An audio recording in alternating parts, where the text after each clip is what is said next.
Hello and welcome to part 2 of my collection of Stephen King novels. Okay, so I have a new collection laid out for you guys. To begin with, we have The Dark Half. I actually read this in high school a few years ago. I borrowed it from my high school's library, actually, since the librarian was very kind enough to have Stephen King novels, which made me pretty happy. I've actually read, The Dark Half. I read Bag of Bones, also by Stephen King. I read it thanks to the library carrying it. And on a non-Stephen King related note, I also borrowed Jaws, the original novel, Jaws, that was inspired. The original novel inspired from the movie. The only thing I can say about that is that it's good. It's really well written, but to be honest, it's nothing like the movie. The characters aren't that likable. The characters aren't that likable. It drags on a little far too long, but there are some good parts of it. But it's definitely one of those instances where the movie really the movie really is just better than the book, in a sense. Anyway, moving on, we've got Hearts in Atlantis.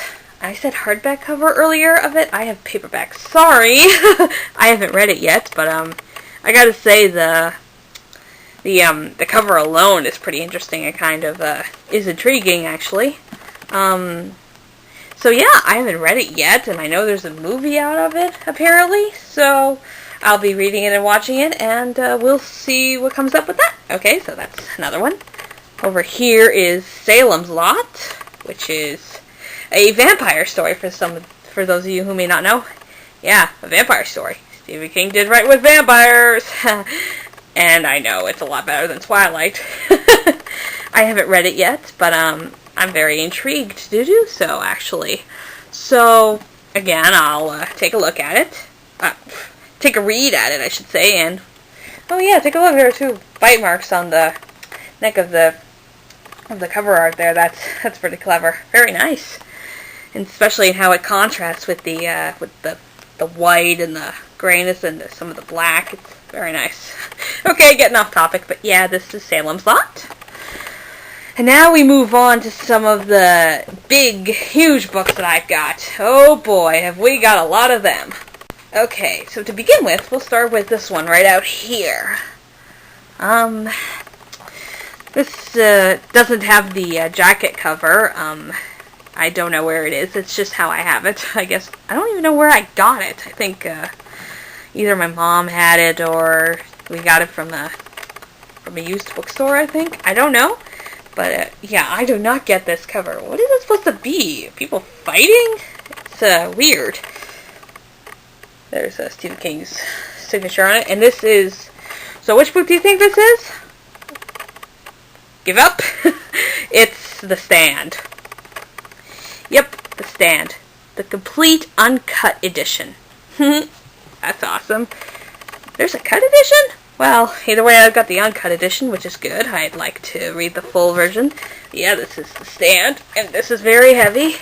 In fact, let's see how many pages this monster is. Okay. Whoa. 1,152. It beats Under the Dome by quite a bit. Oh, that's heavy. So yeah, The Stand, I hear it's very, very good. My mom loves it.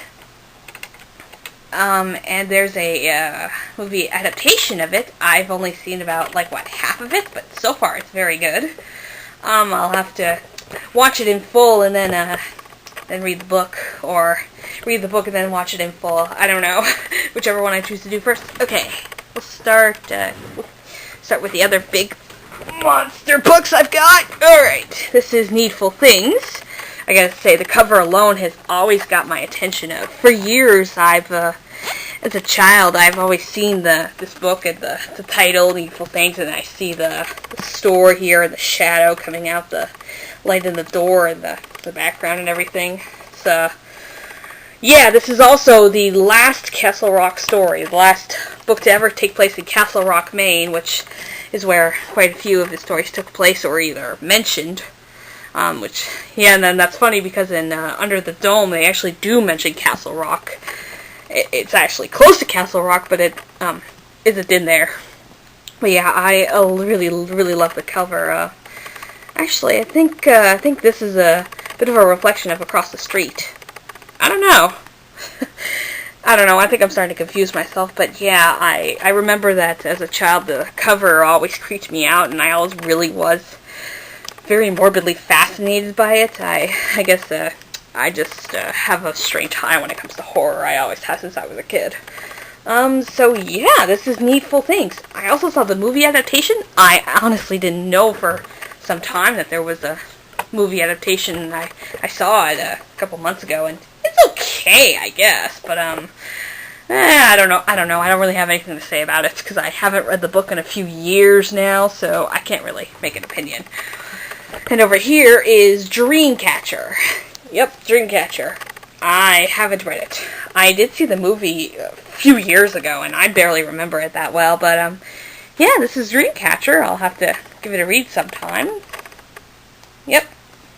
Again, a monster book. Let's see how many pages this is.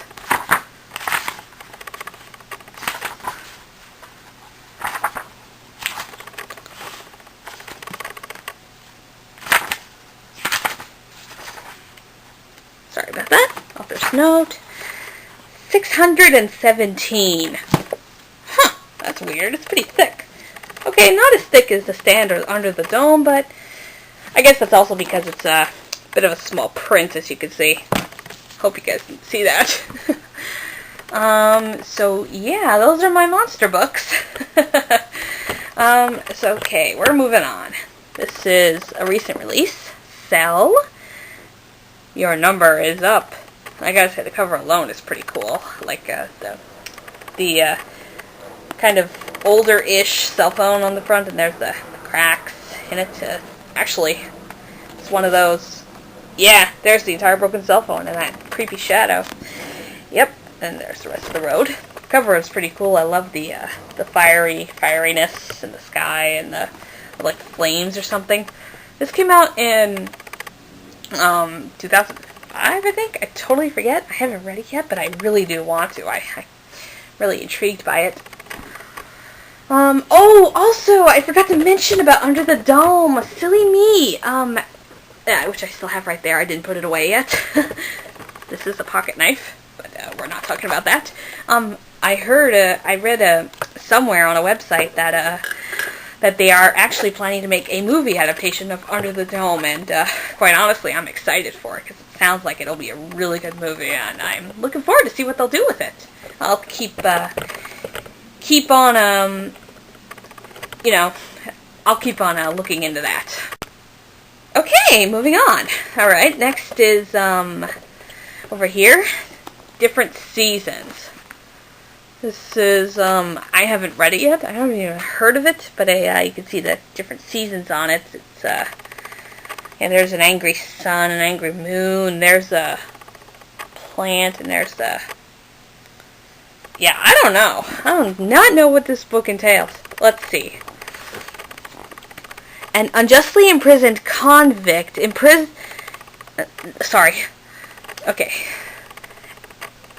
unjustly imprisoned convict seeks a strange and startling revenge. A teenager becomes both the puppet and the puppet master of evil.